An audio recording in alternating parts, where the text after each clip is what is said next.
Haleluya, saudara, silakan duduk saudara, Tuhan memberkati.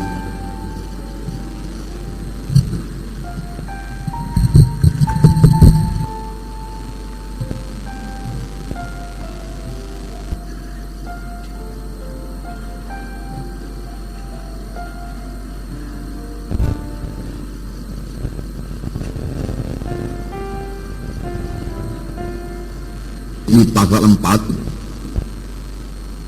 minggu yang lalu telah kita baca Filipi pasal 3. Sekarang mari kita lihat Filipi pasal 4 ayat 1 sampai 20. Filipi pasal 4 ayat 1 sampai 20.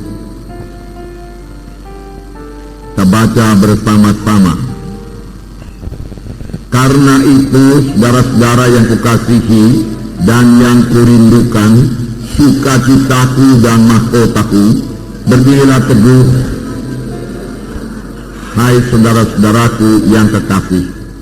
Euodia kunasehati dan Sintife kunasehati, supaya sehati sepikir dalam Tuhan.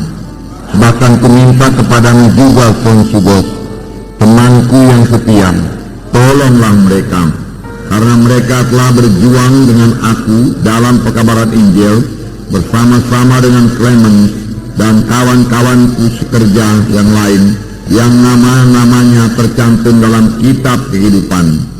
Bersukacitalah senantiasa dalam Tuhan. Sekali lagi kukatakan, bersukacitalah. Hendaklah kebaikan hatimu diketahui semua orang. Tuhan sudah dekat. Janganlah hendaknya kamu khawatir tentang apapun juga, tetapi nyatakanlah dalam segala hal keinginanmu kepada Allah dalam doa dan permohonan dengan ucapan syukur.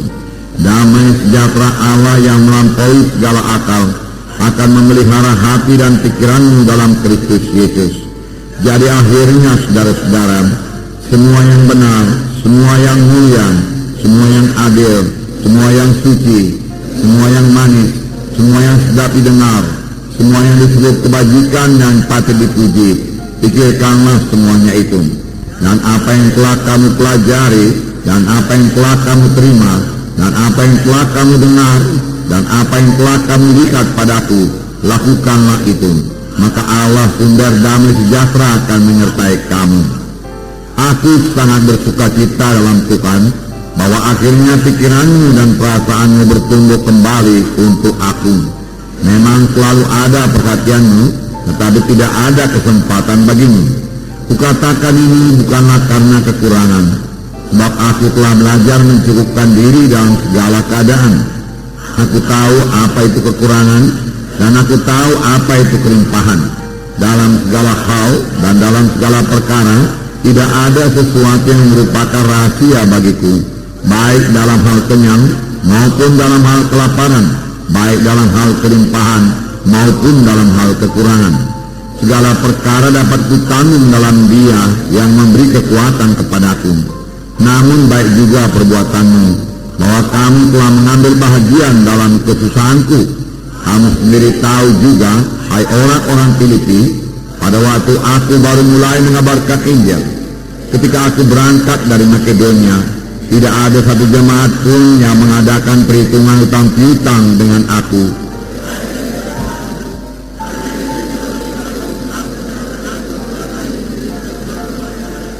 Tetapi yang kuutamakan bukanlah pemberian itu, melainkan buahnya yang makin memperbesar keuntunganmu. Kini aku telah menerima semua yang perlu daripadamu, malah lebih daripada itu.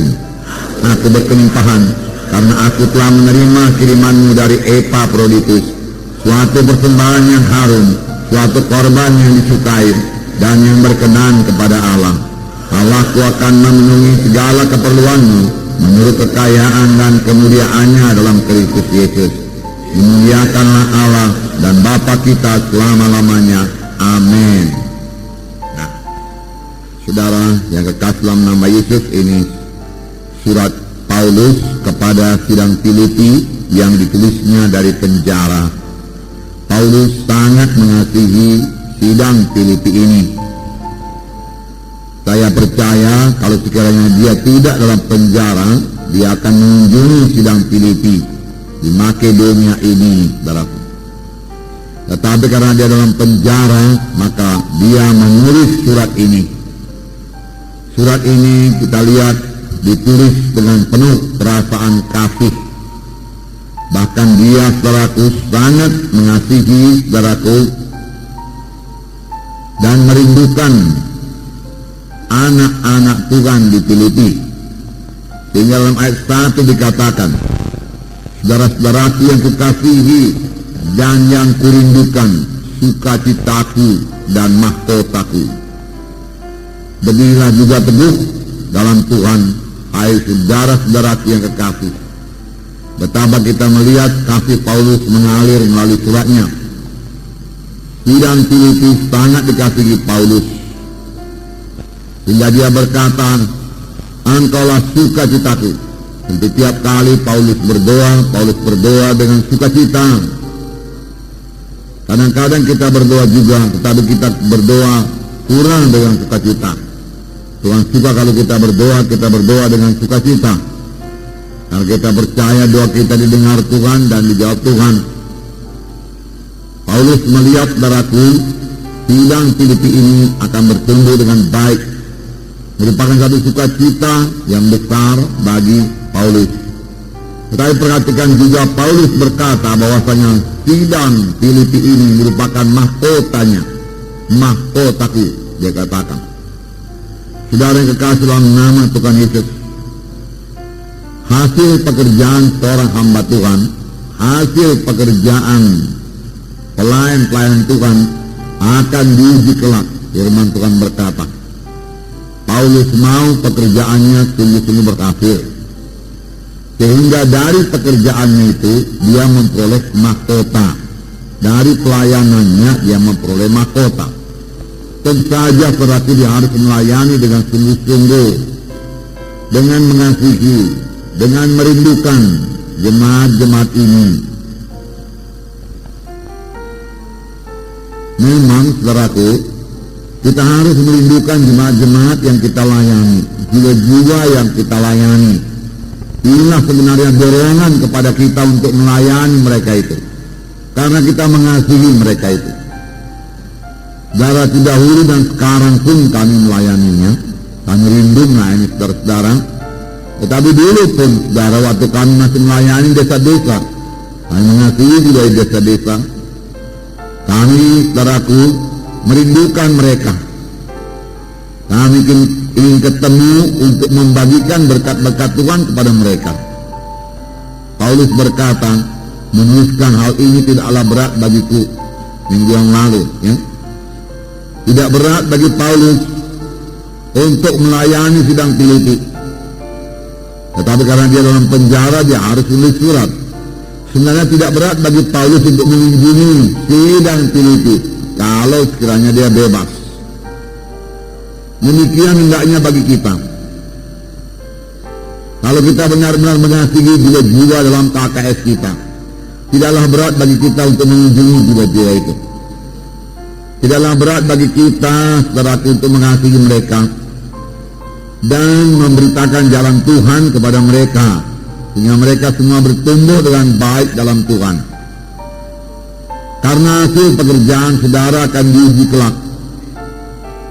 Tuhan yang mengujinya. Paulus berkata, pada hari Tuhan, sidang Filipi inilah merupakan mahkotaku. Karena pelayanan Paulus kepada sidang Filipi dilaksanakan oleh Paulus dengan sangat bersungguh-sungguh dan dengan segenap hati, sehingga sidang Filipi bertumbuh dengan baik, berkenan kepada Tuhan, dan Paulus merasakan itulah kelak nanti upahnya. Walaupun sebenarnya Paulus tidak mengharap upah, semua dilaksanakan dengan kasih. Karena mengasihi, dia melayani dengan segenap hati, dengan bersungguh-sungguh. Sebenarnya itu saja pelayanan yang diterima oleh Tuhan, saudaraku. Saudara, biarlah Roh Kudus mengajar kita dalam tahun ini. Ibrani 13 ayat 17 berkata, taatilah pemimpin-pemimpinmu di dalam Tuhan. Saudara, kita mengaku diri kita pemimpin-pemimpin dan kita mau ditaati. Itu tidak salah, saudaraku. Tetapi ayat itu juga berkata, pemimpin-pemimpin itu bertanggung jawab atas jiwa-jiwa tersebut. Kalau saudara baca Ibrani 13 ayat 17, hanya pemimpin-pemimpin yang bertanggung jawab atas jiwamu, itu yang dipatuhi, saudara. Saudara, kita ini bertanggung jawab, saya bertanggung jawab, saudara, atas jiwa-jiwa saudara. Itu sebabnya, saudaraku, bisa-bisa saya melayani dengan segenap hati. Kapan ada yang meninggal dunia, saudaraku, saya merasa berat, saudara. Kenapa sampai meninggal dunia demikian? Tetapi yang terutama saya selidik apakah dia sudah selamat atau belum. Yang paling penting keselamatan dan tetap dalam keselamatan. Kita sudah mempelajari, saudara, bahwasanya keselamatan itu bisa luput.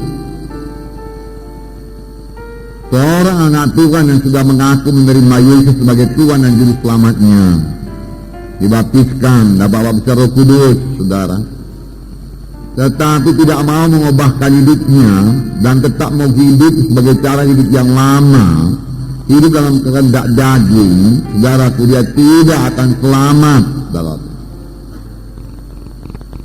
Tanpa penyangkalan diri tidak akan ada keselamatan. Tanpa salib juga tidak akan ada keselamatan.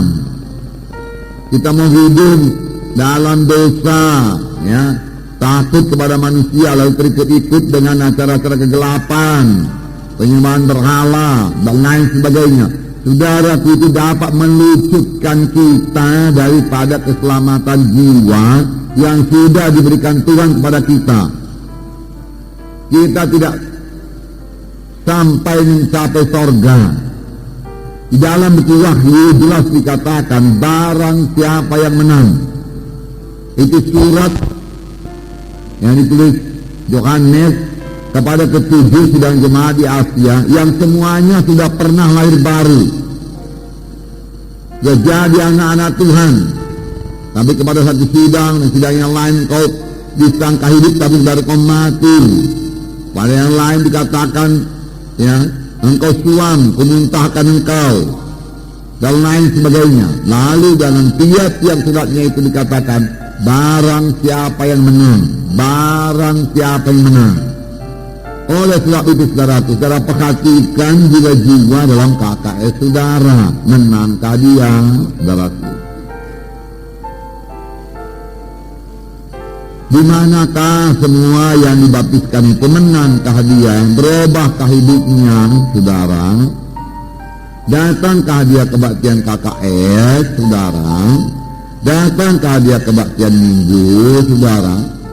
Berapakah tambahnya KKS, saudara? Berapakah jiwa barunya, saudaraku? Semua itu, saudaraku, tidak seharusnya, saudaraku, tidak pernah luput dari pemikiran saudara. Itulah dia pemikiran orang-orang yang rohani.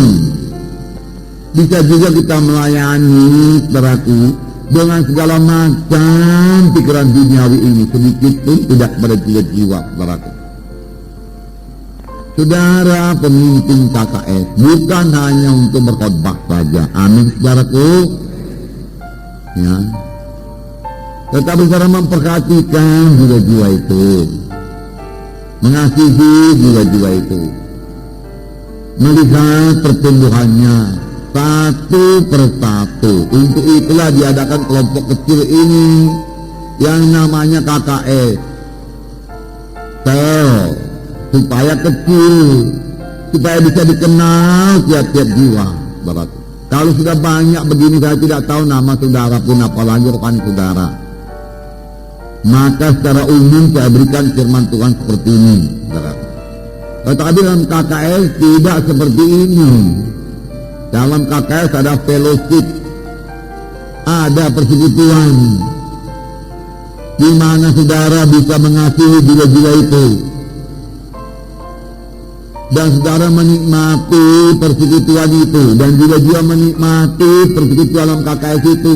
Benarkah itu jadi, saudara? Benarkah jiwa-jiwa menikmati persekutuan dalam KKS yang saudara pimpin, saudara?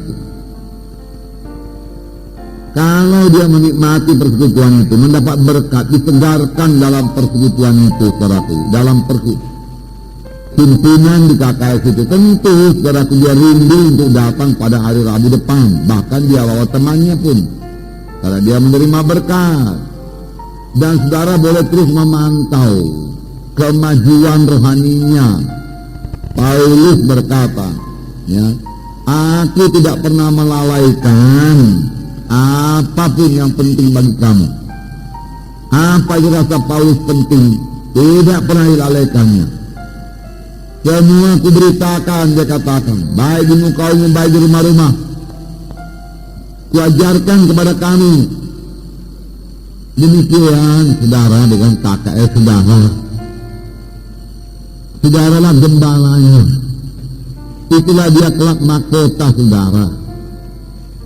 Saudara sama saja melayani saudaraku. Setia pada perkara yang kecil, Tuhan akan berikan perkara yang besar. Kalau perkara yang kecil juga belum bisa kita layani, bagaimana kita mau melayani perkara yang besar, saudara? Nah, Tuhan sudah sangat berahmat pada sidang ini, mengirimkan begitu banyak sekali jiwa-jiwa, saudara. Saya bisakah kita memuridkannya, saudara? Benarkah dia menjadi anggota tubuh Kristus, saudara? Kita bertanggung jawab atas jiwanya. Paulus bertanggung jawab atas jiwa dia diteliti. Oleh sebab itu dia kirim surat, dia kunjungi, saudara. Dia rajin mengunjungi. Nah, kemudian perselisihan di dalam jemaat yang segera diselesaikan oleh Paulus. Sebisa-bisanya diselesaikan dari penjara, dari tahanan. Ada temannya Sinsigos, ya.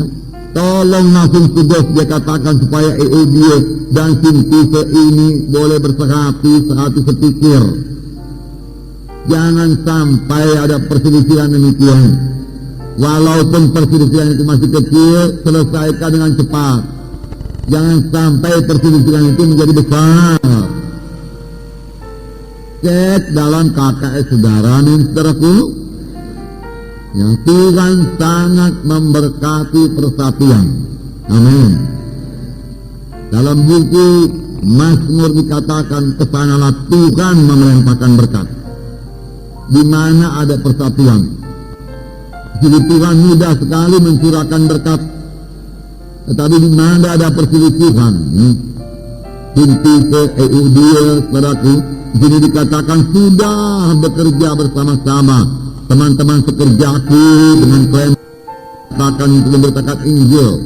Bahwa dari permulaan sedang Filipi, saudaraku, Euodia dan Sintique ini saudara sudah ikut melayani.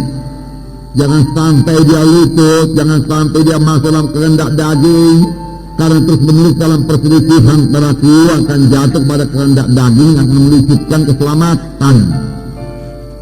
Oleh sebab itu Paulus segera menyelesaikan persoalan. Amin. Demikian juga saudara lihat dengan cermat, saudaraku, ya. Apakah ada yang tidak beres dalam KKS saudara? Ada perasaan tidak enak satu dengan yang lain, segera selesaikan itu. Amin, saudara. Perdamaikan. Anak-anak Tuhan harus mengampuni. Jikalau kamu tidak mengampuni, maka dosamu juga tidak akan diampuni, Tuhan berkata. Dalam hal ini pemimpin KKS harus memiliki hikmat daripada Tuhan. Bagaimana memperdamaikan, bagaimana mempersatukan, saudaraku. Saudara, karena di mana ada perselisihan, apalagi sampai terjadi perpecahan, tidak memihak. Sidang Korintus ditegurkan Paulus karena berpihak-pihak. Tidak ada berpihak-pihak dalam tubuh Kristus, Paulus berkata. Kami semua satu. Kami semua anggota tubuh Kristus, Paulus berkata. Tapi berpihak-pihak demikian menyebabkan Roh Kudus tidak bebas bekerja. Bahkan kalau, saudaraku, perpecahan sampai terjadi, Roh Kudus tidak dapat bekerja, saudaraku. Apa jadinya, saudara, kalau Roh Kudus tidak bekerja? Saudara, kita bisa berkumpul seperti ini, menikmati persekutuan dengan Tuhan, menuju menyembah Tuhan, karena kita, saudaraku, bersatu dalam Tuhan, bersehati, saudaraku. Ya, bisa saling memaafkan satu sama lain, saudaraku. Jangan lupa kita ini anggota tubuh Kristus. Ini sudah kita belajari dalam Roma 12 dikatakan ayat 4 dan 5 di training juga ini ada. Sebab sama seperti pada satu tubuh kita mempunyai banyak anggota, tetapi tidak semua anggota itu mempunyai tugas yang sama. Demikian juga kita walaupun banyak adalah satu tubuh dalam Kristus, tapi kita masing-masing adalah anggota yang seorang terhadap yang lain. Kita semua adalah anggota tubuh Kristus. Anggota tubuh Kristus. Lain pelayanan, lain tugas, lain karunia. Yang kita tidak boleh sendiri dan sendiri. Ya, seperti saya ya, memang kalau tidak bisa nyanyi ya puji Tuhan berarti. Amin saudara. Ya. Nah saudara, kalau ada yang lain yang diberikan Tuhan talenta demikian, saya tidak boleh sendiri, amin. Demikian juga saudara.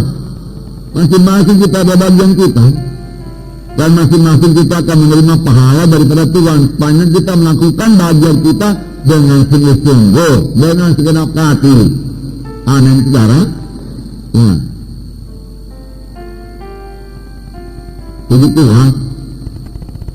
Kalau saya lihat Benihim melayani, saudaraku, sambil menyanyi, saudaraku dia melayani sambil berkhotbah, saudaraku. Dia pandai menyanyi dan Roh Kudus turun, saudaraku. Bila dia sembuh waktu dia menyanyi, wah ini pelayanan yang luar biasa saya pikir. Nyanyian merdu, saudaraku, diurati, Roh Kudus bekerja. Ya. Tetapi saya tidak bisa demikian. Saya bersyukur bahwa anugerah yang ada pada saya, karunia yang diberikan Tuhan bagi saya. Nyatanya juga saudaraku juga selamat. Amin saudara. Ya. Ada juga hamba-hamba Tuhan yang dipakai Tuhan untuk melayani saudaraku orang-orang kaya. Ya. Tetapi Tuhan memakai kita melayani orang-orang sederhana. Puji Tuhan saudaraku. Amin. Walau melayani juga dia sederhana, Tuhan tidak akan berikan kita kekurangan. Amin. Ya. Kita bersyukur saja kepada Tuhan, masing-masing ada bahagiannya. Mari kita laksanakan bagian kita dengan segenap hati, dengan sungguh-sungguh. Itu yang perlu, saudaraku. Nah, perlu berdamai sama lain kalau ada perselisihan. Cepat berdamai. Dalam Markus 9 ayat 50 dikatakan berdamai. Markus 9 ayat 50. Saya membacakan kepada saudara.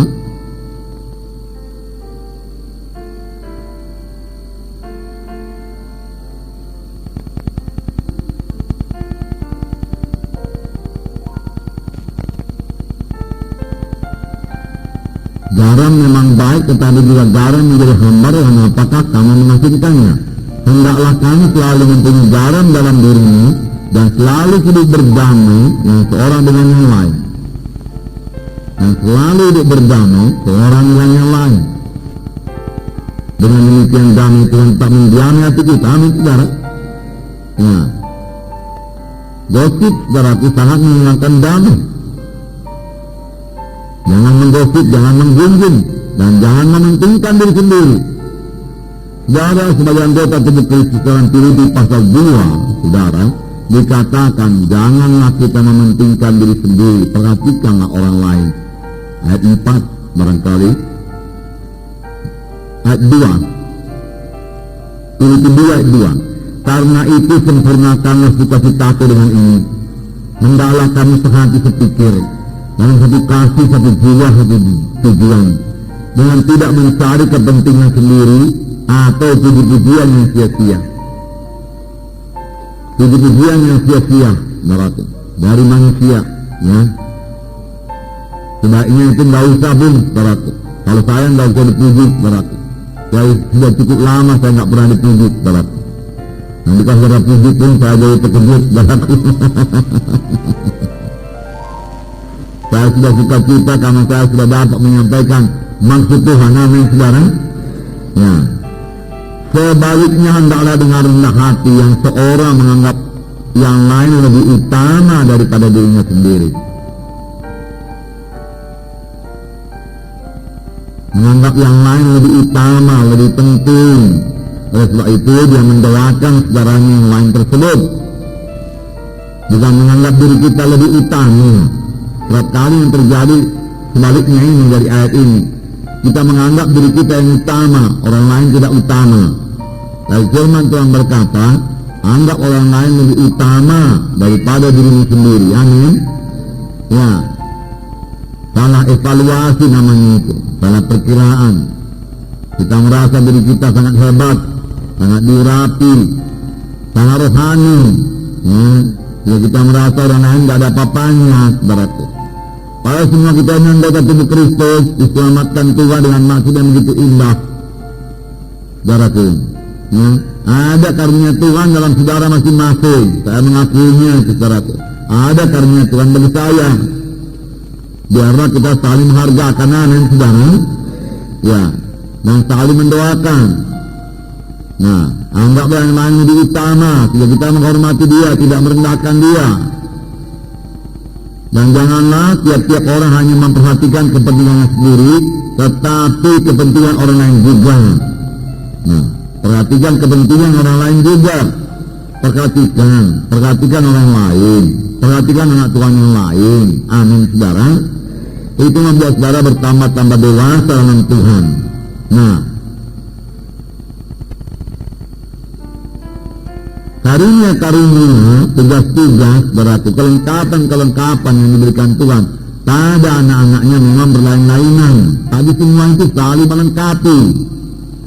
Dan kalau kita laksanakan saudaraku dengan sungguh-sungguh, maka pekerjaan Tuhan berjalan dengan lancar.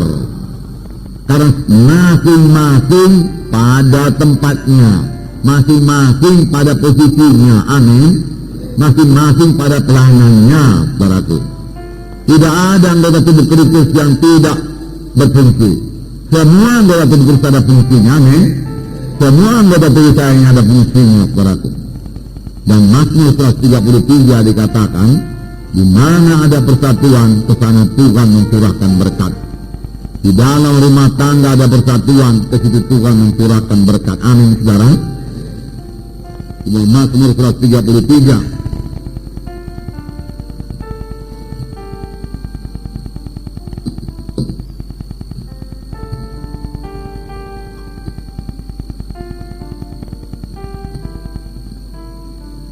Mazmur 133, saya membacakan kepada saudara.